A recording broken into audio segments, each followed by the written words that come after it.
가정의 달 마지막 주일, 우리 캐주얼데이. 캐주얼데이가 뭔가 이렇게 물었더니 가족의 날이라 그래요. 우리가 한 가족 된 걸 확인하면서 같이 모이게 되니까 참 좋습니다. 우리는 대개 다 한국 사람들로서 한국의 뿌리를 가지고 같이 모이게 돼요. 이민 초창기에 특별히 그랬습니다. 제가 1975년도에 뉴욕 올바니에 이제 첫 목회를 하러 갔어요. 그 교회가 하나 있었는데 주민 한 150명 정도 살고 있었는데 한인회가 없고 그저 교회가 한인회 역할까지 같이 해요. 교회 주소록에는 모든 한인들 이름이 다 들어 있습니다. 목사는 모든 한인들 가정을 다 신방합니다. 교회 나오는 사람 나오지 않는 사람 모두가 다 똑같이 취급받는데 모든 교민들이 적어도 1년에 4번은 교회 나와요. 크리스마스 날, 또 부활절 때, 그리고 땡스기빙 때, 그리고 또 교회 피크닉 할 때 다 모여요. 그러니까 우리 한인이라는 것 때문에 같이 모이는 거예요. 우리는 한국 사람 한 가족이다. 그러다가 이제 80년대 이후에 가서 교회가 점점점 교회 본연의 모습을 찾아냈지만 그래도 우리는 한 가족이다 하는 것이 확실하게 우리에게 있는 거예요. 오늘 성경 말씀 보니까 12절에 바울이 로마 교인들에게 첫 말씀이 그러므로 형제들아 이렇게 불러요. 바울은 로마에 가본 적이 없습니다. 그곳에 있는 교인들 만나본 적도 없습니다. 로마에 있는 교인들의 그 상당 수가 유대인들이지만 대부분은 로마 사람들입니다. 사실 로마 사람들하고 유대 사람들하고는 서로 접촉을 하지 않는 그런 사람들이지만 함께 모여서 혼합에 있습니다. 그들을 가리켜서 바울은 형제들아. 그러니까 너희들이 예수 그리스도 안에서 나의 형제 한 가족이 되어 있다. 예수님께서 우리를 형제라고 부르셨어요. 부활하신 후에 무덤을 찾아갔던 여인들 막달라 마리아와 다른 마리아에게 주님 나타나셔서 가서 내 형제들에게 갈리로 가서 만나자고 해라. 내 형제들이라고 했습니다. 히브리 2장 11절에 오니까 우리 주님은 우리를 형제라 부르는 것을 부끄러워하지 아니하셨다. 그는 하나님이시지만 죄악 가운데 우리는 우리들을 형제라 부르는 걸 부끄러워하지 아니하고 우리들에게 하나님을 알려주셨다. 그렇게 얘기를 합니다. 우리가 형제라는 얘기는 뭡니까? 우리가 한 아버지, 한 부모님을 가졌다는 얘기예요. 우리가 한 가족이라는 얘기입니다. 우리는 사실 모두가 다 한 가족입니다. 한 형제들입니다. 왜 그럴까요? 우리가 뿌리가 같습니다. 한 근원에서 났습니다. 말라기 2장 10절에 보니까 우리는 한 아버지를 가지지 아니했느냐? 우리가 한 하나님의 지으신 바가 아니냐? 바울이 아덴에 갔더니 아덴의 시인 중에 어떤 사람 우리가 다 하나님의 소생이다. 하나님의 자녀들이다. 하나님에게서 나왔다. 하나님과 첫사람 아담을 통해서 우리 모두가 다 이 세상에 나왔다. 그 말이에요. 그래서 우리는 전체가 한 가족이에요. 그런데 문제가 있어요. 그런데 우리 많은 사람들이 하나님을 인정하지 않습니다. 하나님을 잊어버려요. 이웃 사람들을 생각하지를 않습니다. 자기 뜻대로 살면서 하나님과 원수가 돼서 하나님을 두려워합니다. 사람과 사람 사이에 반목을 합니다. 사람과 사람 사이에 투쟁이 있습니다. 유대인들이 가까이 살고 있지만 로마 사람들, 유대인 아닌 사람들을 이방인이라고 해서 사람 취급을 하지 않습니다. 같은 동족 이스라엘 사람이지만 결혼해서 피를 다른 사람과 섞었다고 해서 사마리아 사람들은 이방인과 똑같이 취급을 했습니다. 그래서 갈등하는 거예요. 그래서 투쟁이 있는 거예요. 서로 죽이는 거예요. 종족 간에 이웃 간에 서로 살상하는 일이 많이 생기는 거예요. 예수님께서 오신 것은 이거를 회복시키기 위해서, 갈라진 사람들, 투쟁하는 사람들, 대결하는 사람들을 하나로 합쳐주기 위해서, 하나님과 원수된 사람들을 하나님과 화해시키고 사람과 사람이 갈라진 것을 하나로 만들어주기 위해서 한 하나님을 모시고 한 형제자매 된 것을 확인시키기 위해서 주님이 오신 거예요. 그래서 주님이 하나님을 아버지라 그렇게 가르쳐 주셨어요. 구약의 하나님을 아버지라고 하는 데 있지만 이 유대인들이나 다른 사람들이 하나님을 아버지라 부르질 못했는데 예수께서 오셔서 하나님을 아버지라, 우리는 같은 형제 한 가족이다 하는 것을 우리 주님께서 우리에게 보여주신 거예요. 그런데 생각해 보세요. 어떻게 우리가 하나님의 자녀가 되고 어떻게 한 형제가 될 수 있느냐. 성경 말씀 보니까 요한복음 1장 12절에 이렇게 말씀했습니다. 하나님께서 아들로서 이 땅에 오셨는데 사람들이 영접하지를 아니했어요. 그런데 영접하는 자, 곧 그 아들의 이름을 믿는 자들에게는 하나님의 자녀가 되는 특권을 주셨다. 여러분, 예수 그리스도 하나님의 아들 되는 예수님을 믿으시면 아멘 하십시다. 여러분, 하나님의 자녀가 되는 특권을 받은 거예요. 하나님의 자녀가 되신 거예요. 그걸 못 믿으니까 성령께서 또한 그래 너는 하나님의 자녀야 가르쳐 주시는 거예요. 그뿐 아니라 예수를 믿음으로 말미암아 성부와 성자와 성령의 이름으로 세례를 받습니다. 여러분, 세례받는 건 뭐예요? 세례받는 것은 예수님과 하나가 되는 거예요. 성부, 성자, 성령과 하나가 되는 거예요. 하나님의 아들인 예수님과 하나가 되니까 우리는 그를 통해서 하나님의 자녀가 되는 거예요. 우리 스스로 믿음을 가지고 하나님의 은혜로 하나님의 자녀가 된 것입니다. 그것뿐 아니에요. 하나님께서 하신 일이 있어요. 하나님께서 성령을 통해서 우리를 자기 아들들로 입양을 시켜주신 거예요. 양자로 삼아주신 거예요. 오늘 성경 말씀 보니까 성령 통해서 우리를 양자로 삼았다. 우리가 하나님을 멀리하고 하나님과 원수되어 살아가고 있었지만 하나님께 예수님을 통하여서 믿는 자들을 내가 너를 내 아들로 내 딸로 삼는다, 너는 내 자녀다 하고 하나님이 입양을 시켜주신 거예요. 로마 시대에 입양하는 일이 많았습니다. 특별히 부모가 필요한 사람들, 내게 자녀가 있든지 없든지 간에 불쌍한 마음으로 입양을 합니다. 입양을 하면은 내가 낳은 자식과 꼭 마찬가지로 그에게 베풀 걸 베풉니다. 같이 한 집에 살게 하고 같이 먹을 걸 주고 입을 걸 주고 그러면서 보호해 주고 필요한 거 채워주고 학교에 보내고 꼭 같이 하는 거예요. 그러니까 입양한 사람이나 자기가 낳은 자식이나 똑같이 차이가 없이 아들로 대우해 주는 거예요. 사랑하면서 친밀하게 주는 거예요. 그러니까 입양된 사람이라도 본아들과 마찬가지로 친밀한 관계 속에서 그 아버지를 향해서 아빠, 아버지, 아빠하고 부르는 거예요. 예수님이 하나님 아버지를 아빠라고 불렀습니다. 아빠, 아버지.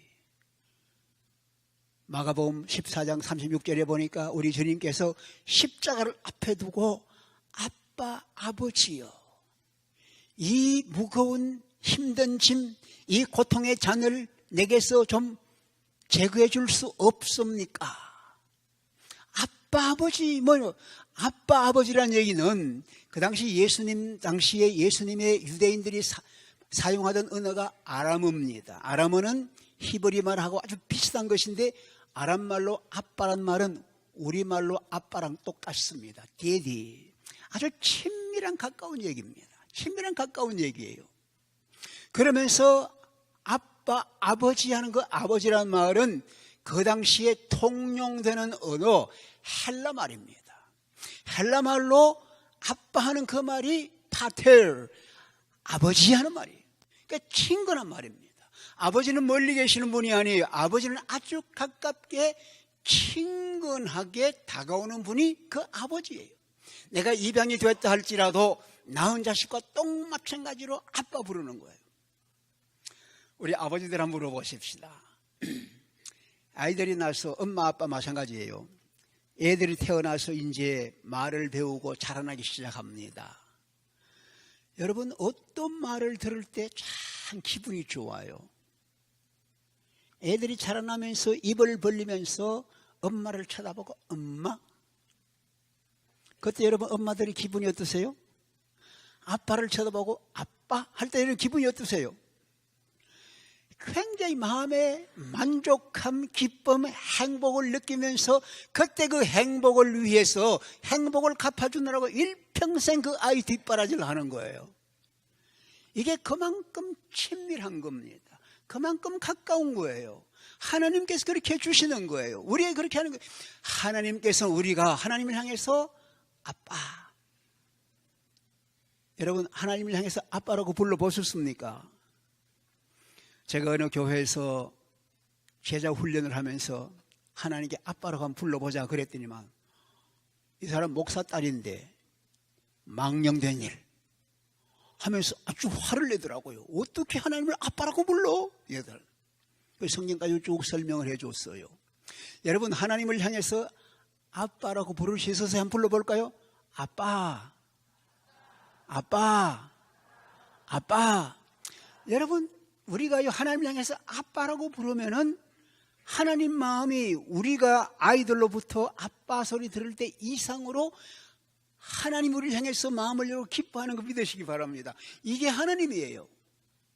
우리를 그만큼 사랑하시는 거예요. 그래서 하나님은 그 사랑하는 자식에게 모든 걸 넘겨주는 거예요. 이름만이 아닙니다. 가진 것 아닙니다. 모든 재산 다 넘겨주는 거예요. 나눠서 넘겨주는 거예요. 그리고 마지막에 영광까지도, 아버지 가진 모든 명예의 영광까지도 자식에게 다 넘겨주는 거예요. 생각해 보세요. 여러분과 저는 하나님과 원수되어 살았습니다. 하나님 멀리 살았습니다. 하나님을 두려운 존재로 살았습니다. 그런데 예수 그리스도로 말미암아 우리가 하나님의 자녀가 되고 형제가 되었습니다. 하나님을 친근하게 하나님께 나갈 수 있어요. 여러분 생각해 보세요. 아주 오래 옛날에 로마에서 세계를 정복할 적에 싸움을 많이 했잖아요. 왕이 나가서 전쟁에 나가 개선하고 돌아옵니다. 그러면 로마 시내에서 개선하고 돌아오는 왕을 환영하면서 인파가 대단합니다. 인파가 대단하니까 길을 정리하기 위해서 경호원들이 옆에서 잘 정리합니다. 그런데 어떤 아이 하나가 불쑥 뛰어나와서 그 마차 앞으로 다가오는 마차 앞으로 뛰어가는 거예요. 그리고 경호병이 있다가 창을 탁 내면서 이는 무엄하다. 어디 황제 앞에 감히 그러냐. 그런데 그 아이가 이 경을 딱 쳐다보면 하는 말이 뭔지 아세요?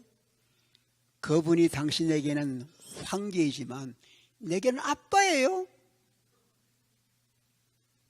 뛰어가니까 아빠가 그 아이를 받아서 마차에 같이 태우고 아주 행진에 들어가는 거예요. 할렐루야. 이게 뭐예요? 하나님께서 우리에게 주신 놀라운 은혜와 특권입니다. 하나님이 주신 놀라운 축복입니다. 이게 하나님이 허락하신 거예요. 자, 그러면 여러분과 제가 물어봅시다. 우리가 하나님의 자녀로 형제된 우리들이, 한 가족된 우리들이 그러면 어떻게 살아야 하겠는가? 오늘 생말 12절에 보니까 형제들아 우리가 다 빚진 자로 돼. 여러분, 빚이란 건 뭐예요? 갚아야 하는 의무가 있어요. 빚을 갚지 않으면 죄인으로 떨어지는 거예요. 빚은 갚아야 하는 거예요. 무슨 빚이에요? 자세한 설명은 없지만 앞뒤를 보면은 우리가 하나님과 원수되어 살았어요. 하나님을 두려워하고 살았어요. 하나님 없이 살았어요. 그런데 하나님께서 우리를 예수 그리스도로 말미암아 하나님의 자녀가 되게 해주시고 하나님이 보호해 주실 뿐 아니라 하나님 나라의 모든 걸 상속하는 축복을 허락하신 걸 생각하면 이게 얼마나 감사한 얘기예요. 이것이 내가 벌어둔 것이 아니라 하나님께서 허락해 주신 것이기 때문에 이 모든 것에 우리가 빚을 짊어지고 있다고요. 빚을 짊어지고 있으니 그 빚을 갚는 심정으로 살아야 된다. 이걸 바울이 얘기해 주는 거예요. 그럼 우리가 하나님의 자녀로서 우리가 한 가족 되어서 어떻게 살아야 되겠느냐? 몇 가지 생각. 첫째는 하나님과의 관계에 있어서 오늘 성경 말씀 보니까 너희가 더 이상 육체대로 살지 아니하고 하나님의 영의 인도하심을 받아 몸의 행실을 죽이면서 살아가거라. 중요한 겁니다. 여러분 결혼하신 분들 물어보십시다. 결혼하기 전과 후 삶이 같았습니까? 달랐습니까? 결혼하기 전에는 내가 내 좋은 대로 마음대로 살 수가 있어요. 결혼하고 난 뒤에 그렇게 할 수 있어요? 결혼하고 난 뒤에는 상대방을 생각합니다. 상대방을 상하지 않게 합니다. 함께 하려고 하는 거예요. 내 옛날 혼자 살던 걸 다 정리하고 그걸 다 청산하고 이제는 내가 새롭게 부부가 함께 한 가정을 이루어서 행복하게 살 것이다. 그런 작정을 하지 않으면은 부부 생활을 행복하게 할 수가 없는 거예요. 우리가 과거에는 우리 마음대로 내 육신대로 내 생각대로 살아갔지만 이제는 하나님의 자녀가 되어서 한 가족이 된 이상은 이제는 나를 불러서 하는 자녀 삼아주신 한 형제로 만들어주신 하나님의 뜻을 따라 살 것이다. 이게 귀한 거예요. 이게 뭐예요? 하나님의 권위, 하나님의 위치를 인정하고 그의 뜻을 따라 살아가겠다. 나를 하나님 앞에서 죽이는 거예요. 이것이 그리스도 안에서 새로운 사람이에요. 새로운 피조물이에요. 나를 정리하는 육체의 행실을 다 십자가에 못 박고 이제는 하나님의 영을 따라서 살 것이다. 두려워하는 과거의 삶이 아니라 이제는 예수 안에서 자유를 누리는 참 아름다운 삶을 살 것이다 이거예요. 여러분 육체로 산다는 건요 고통스럽습니다. 바울 같은 사람도요 고민이 참 많았습니다. 로마서 7장 24절 오늘 8장의 앞장에 보면요 오호라 나는 곤고한 사람이로다. 그 곤고하다는 얘기 뭐냐면 나는 힘들고 비참한 사람이다. 누가 이 사망의 몸에서 나를 건져내 주겠는가? 죽을 지경이에요. 왜 그래요? 7장 전체를 보면은 바울이 율법 내가 나를 표준해서 율법을 따라 살아갔습니다. 내가 내 세워놓은 어떤 전통을 따라 살아갔습니다. 자유가 없는 거예요. 비참한 거예요. 고통인 거예요. 하나님의 자녀라도 내가 중심되어서 내 뜻대로 살 때가 참 많습니다. 내가 세워놓은 규례를 따라 살 때가 참 많습니다. 고통이에요.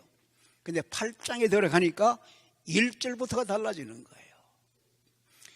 그리스도 안에 있는 생명의 성령의 법이 죄와 사망의 법에서 나를 해방해 주었다. 8장에 가면 완전히 해방, 성령의 함께하심, 성령의 은혜가 풍성하게 넘치는 걸 보게 되는 거예요. 더 이상 바울에게는 공고하다, 비참하다 그 말이 없어진 거예요. 하나님께 감사만 있는 거예요. 이게 뭐예요? 내 뜻이 아니라 아버지의 뜻, 하나님의 뜻을 따라 내가 살아간다 이거예요. 예수님이 어떻게 사셨어요? 하나님을 향해서 아빠 이렇게 불렀지만 내 마음대로 하자는 게 아니에요.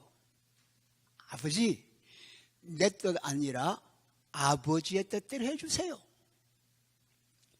요한복음 8장 29절에 보니까 내가 아버지의 기뻐하시는 뜻을 행해드리므로 아버지께서 나를 혼자 내버려 두지 아니하셨다. 우리가 아버지의 기뻐하는 뜻대로 하면 하나님이 기뻐하시고 내가 기뻐해서 함께 아름다운 삶을 살아가는 거예요. 그래서 주님께서 말씀합니다.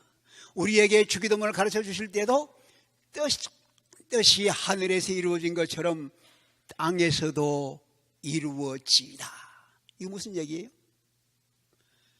아버지의 뜻을 이 땅에 펴는 일에 제가 사용되기를 원합니다. 나를 통해서 이 땅에 아버지의 뜻이 이루어지기를 원합니다. 그거예요. 우리가 하나님과 관계 속에서 나의 옛날의 사람을 정리하고 이제는 성령을 따라서 육신을 따라 살지 아니하고 내 생각 따라 살지 아니하고 성령에 따라서 하나님이 인도하심을 따라 살아가겠다.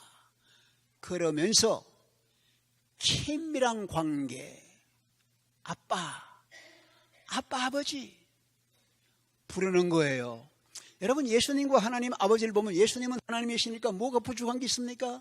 그런데 이런 새벽 일어나시면 미명에 혼자 나가서 하나님을 독대하고 기도합니다. 중요한 일이 있으면 밤을 새워서 철학 기도를 하십니다. 그리고 일하던 중간중간에 따로 시간을 내어 하나님 앞에 또 기도합니다. 뭐예요? 아빠, 아버지 감사해요. 내가 이거 도움이 필요해요. 그때마다 하나님과 직접 얘기를 하는 것입니다. 이것이 하나님의 큰 은혜요 축복이었습니다. 대화를 통해서 아빠, 친밀한 관계를 가지는 것은 여러분과 제가 할 몫입니다. 제가 우리 교회 와서 처음으로 대단히 중요한 기도 제목 하나를 부탁받았어요. 목사님, 저를 위해서 기도해 주세요. 기도 내용을 얘기합니다. 내가 새벽 4시 50분이면은 일어나서 하나님께 기도하는, 주님께 기도하는 그러한 시간을 가졌는데 내가 점점 게을러져서 그걸 놓쳤습니다. 기도해서 그걸 회복시켜 주도록 좀 기도해 주세요. 제가 지금까지 교회 생활, 교회에서 사역한 게 66년부터 시작했으니까 벌써 52년째 교회를 하는데 이런 부탁은 처음 받았습니다. 내가 하나님 아버지와 친밀한 관계를 갖고 싶은데 그거 놓쳤으니까 그거 회복하도록 좀 기도해 주세요. 사랑하는 여러분, 주님 앞에서 친밀한 시간, 아빠, 이런 시간을 가질 때 주님이 기뻐하시고 여러분을 날마다 새롭게 인도하는 것 믿으시길 바랍니다. 그것뿐 아닙니다. 우리 가족으로서, 형제로서 우리가 어떻게 살아야 되겠는가? 아버지 관계도 중요하면 형제가 참 중요한 거예요. 형제가 중요한 거예요. 오늘이 삼위일체 주일입니다. 삼위일체 성부, 성자, 성령이 한 분이라는 얘기입니다. 여러분, 삼위일체는 성부, 성자, 성령이 한 분이지만 이 세 분은 영광도 능력도 본질이 똑같은 분입니다. 그런데 이 세 분이 항상 함께 일했습니다. 이번은 같이 의논합니다. 함께 일합니다. 아무도 소외되는 적 없습니다. 여러분, 창세기 1장 26절에 보니까 말씀합니다. 우리가 우리 형상대로 우리 모양을 따라 우리가 사람을 만들자. 우리가 한 분도 소외되지 않습니다. 같이 의논합니다. 함께 나갑니다. 이게 하나님이 하신 일이에요. 우리 주님이 세례받는 때도 성부와 성자와 성령이 함께 했습니다. 우리 주님 마지막 세상을 떠나가시면서 제자들에게 넘기신 마지막 유언, 성부와 성자와 성령 이름으로 세례를 주어라. 세 분이 같이 일하는 거예요. 이게 하나님이 하신 일이에요. 우리 가족이, 가정에서의 가족이나 교회 가족이나 어떤 사람이라도 소외되는 적 없이 모든 사람이 함께 참여할 수 있도록 같이 의논하고 같이 참가시키는 굉장히 중요한 것입니다. 제가 한 가지 크게 후회하는 게 있어요. 아이들에게 미안하다 그래요. 제가 74년에 미국에 올 적에 공부하러 온다고 하면서 그때 막내아이가 2살이 조금 지나갔어요. 근데 이 막내아이가 2살이 조금 지나갔는데 너무 어리니까 뭐 철이 있겠나 생각을 하고, 내가 지금 어떻게 가는데 얼마 후에 내가 너를 부를 거야, 만날 거야, 그런 얘기를 안 해줬어요. 큰아이들께는 얘기를 했는데 걔에게는 얘기를 못 했어요. 근데 아빠가 비행기 타고 가버리잖아요. 그 아빠가 없는 거예요. 애가 병이 난 거예요. 아빠가 없다고. 엄마 얘기를 들어보니까 까만 똥을 사고 애가 아주 힘들어하더라는 거예요. 지금까지도 그 아픔이 있어요. 내가 잘못했다고 했어요. 어려도 생각은 있고 마음은 있는 거예요. 아무리 어려도 우리가 함께 참여시켜서 같이 얘기해 주는 게 참 중요하다 하는 걸 생각하게 된 거예요.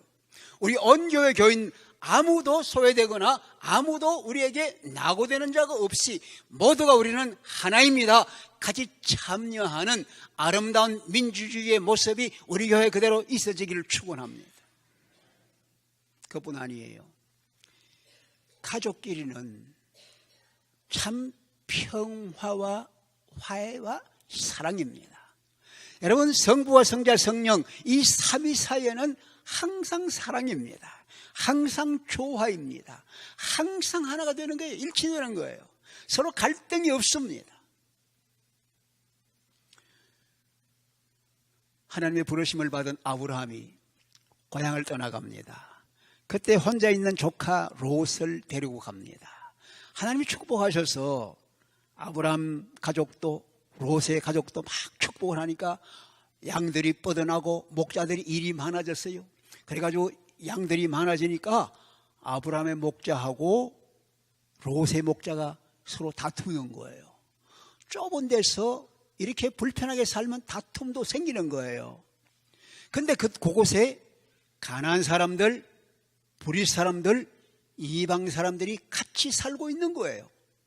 그래서 아브라함이 롯을 불러 얘기했습니다. 야, 롯아, 너하고 우리는 서로 형제다. 서로 고륙이다. 네 목자나 내 목자나 다 우리가 같은 형제들이다. 이렇게 싸워서 안 되겠다. 우리가 분가를 하자. 네가 택해라. 네가 동쪽으로 가면 나는 서쪽으로 갈 것이고, 네가 남쪽으로 가면 나는 북쪽으로 갈 거다. 네가 선택을 먼저 해라. 그래서 롯에게 선택권을 줘서 분가를 시켜냈습니다. 왜? 이방 사람들이 보고 있는데, 그 가나안 사람과 브릿 사람이 보고 있는데 우리가 다투는 거 봐서 안 되겠다. 그랬더니요, 하나님께서 그걸 너무 기뻐하신 거예요. 롯이 떠난 후에 평화를 사랑하고 가족을 아끼는 이 아브라함을 얼마나 축복을 했는지. 보이는 모든 것을 내가 네게 준다. 네 자손이 하늘의 별과 같이 해준다. 할렐루야. 여러분, 주님께서 말씀했어요. 가족이 서로 분쟁하면 어떻게 살 수 있겠느냐. 그러니까 가족은, 형제는, 하나님의 자녀들은 함께 사랑을 나누고 함께 평화를 나누자. 그러기 위해서는 상대방이 잘해서가 아니라 내가 양보하고 내가 내려앉음으로 말미암아 상대방을 세워주면서 평화를 누리자. 할렐루야. 이게 중요한 거다 말이죠. 형제 간에 한 가족이 그렇게 해야 되는 것입니다. 그러면서 우리들은 하나님의 자녀로서, 우리 한 가족으로서 세상을 향한 우리의 빚이 있습니다. 세상을 향해서 해야 할 임무가 있습니다. 여러분, 세상 사람들은 같이 하나님으로부터 지원받은 하나님 아버지를 내려왔지만 하나님을 알지 못해요. 하나님을 대적해요. 자기 힘만 믿고 살아요. 어떤 면에 이들은 잃어버린 양과 같아요. 우리가 이들은 그러면서도 절대자 하나님, 전능하신 하나님, 사랑의 하나님을 보고 싶어 해요. 알고 싶어 해요. 그들이 어떻게 알아요? 우리의 삶을 통해서, 그리스도인들의 아름다운 삶을 통해서 그들이 하나님을 알고 영광을 돌리는 거예요. 예수님께서 말씀했습니다. 너희가 서로 사랑하면 이로 인해 사람들이 너희가 내 제자인 걸 알 것이다. 우리가 서로 사랑하면 하나님께서 우리를 사랑한 것처럼 우리가 서로 사랑하면은 세상 사람들이 우리를 보고 아하, 과연 달라, 그렇게 인정하는 거예요. 여러분, 로마 사람들이요 참 우상이 많았습니다. 우상이 많으면 그들의 삶이요 아주 문란합니다. 술 먹고 여자짓하고 도박하고 오만 짓 다 하는 거예요. 근데 예수 믿는 사람을 보니까 다른 거예요. 생활이 순결합니다. 가정을 잘 지킵니다. 술에 취하지 않습니다. 도박하지 않습니다. 원년 경기장에 들어가서 싸우는 거 좋아하지 않습니다. 삶이 아주 다른 거예요. 아주 다른 거예요. 그런 모습을 보면서 사람들이 마음이 열리는 거예요. 아, 예수 믿는 사람 저런 게 있구나, 우리하고 다르구나, 그래 끌리는 거예요. 달라지는 거예요. 여러분 평양 보면요, 오늘 장로님 평양을 위해 기도하신 거 감사해요. 평양이 한때 동양의 예루살렘이어서 아시아 예루살렘이었습니다. 근데 1893년에 94년에 평양을 중심해서 청일 전쟁이 접전이 되었습니다. 그때 교회가 조그마한 교회가 하나 있었어요. 처음으로 시작된 1890년에 시작한 조그만 교회가 있었는데 교인이 얼마 되지 않았어요. 청일전은 다 도망을 갑니다. 그런데 교인들이 거기에 있는 거예요. 그런데 겨울을 지나면서 얼마나 많은 사람이, 얼마나 많은 말들이 죽었는지 몰라요. 전쟁에서. 근데 겨울에 눈이 오니까 다 덮여 있어요. 덮였는데 봄이 돼서 눈이 녹으니까 그 죽었던 시체들이 썩기 시작합니다. 냄새가 납니다. 그때는 호열자라 그랬죠. 콜레라가 퍼지기 시작합니다. 아무도 코를 막고 가까이 가기를 싫어합니다. 그런데 선교사와 더불어 교인들이 나서서 그거를 정리하고 청소하고 다 치우는 일에 앞장을 쓴 거예요. 앞장을 쓴 거예요. 평양 사람들의 눈이 휘둥그레니까 저거 봐. 저 양코제들 선교사 우리 코 베고 눈 빼간다고 생각했는데 이렇게 뭐 돕는 일 하네? 같이 있는 예수 믿는 사람 저렇게 또 돕네? 그런데 그때요, 고종 황제 때 한국에 종교 자유가 없었습니다. 청일전쟁에 일본이 이겼습니다. 그래서 1895년부터 일본의 문부 대신, 일본의 법무 대신이 한국에 파견되면서부터 한국 정치에 관련했습니다. 그러면서 한국에 1895년 1월 1일부터 종교 자유를 선포했습니다. 종교 자유가 오니까요, 평양에 있던 사람들이 교회로 몰려오기 시작하는데요, 선교사의 기록에 의하면 감당할 수 없을 정도로 많은 사람이 몰려왔다. 왜 그래요? 서로 사랑하고 사회를 사랑하고 섬기는 그 모습을 본 거예요. 그 모습을 본 거예요. 오늘 세상 사람들 안 보는 것 같아도 우리 교회가, 그리스도인들이, 하나님의 자녀들이, 형제들이 어떻게 살고 있는가, 그걸 보고 있는 거예요. 눈여기 보고 있는, 기회만 있으면 뛰어오는 거예요. 나도 그렇게 하고 싶다 하는 거예요. 이것이 일어나는 일입니다. 우리 주님께서 우리에게 기대하는 바가 바로 그거라 이 말입니다. 마지막으로 한 가지 더 말씀드릴게요. 우리가 하나님을 멀리 있던 우리들이 하나님의 자녀가 되고 한 형제가 되면요, 많은 축복을 누리죠. 마지막에 큰 것이 영광을 받습니다. 아버지의 영광을 받는데 그 영광을 받기 위해서는 오늘 말씀 보니까 고난도 받아야 한다 그랬습니다. 그리스도인들이 받는 고난을 얘기합니다. 여러분 예수 믿고 난 뒤에 고난 받는 거 좋아하세요? 예수 믿는 중요한 이유 중에 나는 고난 받지 않는다, 나는 어려움을 당하지 않겠다, 그것 때문에 믿는 사람 참 많은데, 예수 믿으면서 환난이 오거나 예수 믿고 고난이 오면은 뭐가 잘못됐어? 이렇게 할 때 참 많습니다. 그런 의미도 있습니다. 사실은 죄가 있으면 벌을 받습니다. 죄가 있어 환난 받고 고난 당하는 것이 당연한 일처럼 생각되면, 그런데 우리 주님께서 말씀했습니다. 세상이 나를 미워했다, 너희들도 미워할 것이다. 세상이 나를 박해했기 때문에 세상이 너희들도 박해할 것이다. 우리가 믿음 때문에 예수 믿는 것 때문에 세상 사람들부터 미움을 받고 고난을 받고 환난을 받는 거예요. 그럼 어떻게 하라고요? 기뻐해라 이거예요. 하늘에서 네 상이 크다 이거였어요.